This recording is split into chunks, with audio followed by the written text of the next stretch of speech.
poison. I would like to do just a case study for 1 minute on the China corruption link and the role of our work more broadly in that. Malaysia, for 61 years, one party governed this country since it became independent in 1957.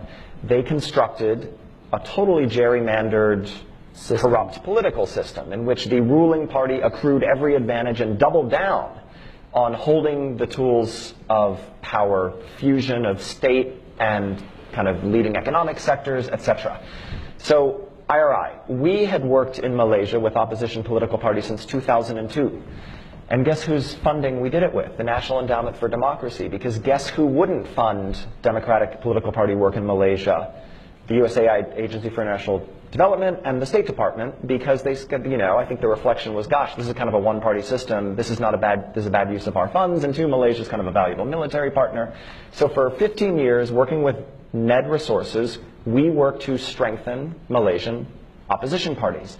And guess what happened 2 months ago? After 61 years, they won. Not thanks to us, thanks to them. The good guys won. There was such a reaction to the excesses of corruption and cronyism and nepotism. It had nothing to do with us. But it was the excesses of the one-party state, the kind of logical culmination of the abuses of power in this quite rich Southeast Asian country.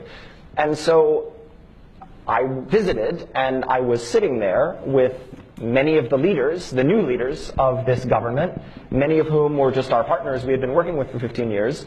And one of the most senior of them, who's now one of the people running the government, said to me, gosh, IRI, you never gave up on us even when we were ready to give up on ourselves, right? We're sitting in the Prime Minister's office. Here we are. That's a tribute to them, not a tribute to us, but it's an example of playing the long game. And the reason I wanted to bring this up is the link, because guess what the first step, really one of the first steps the new government took?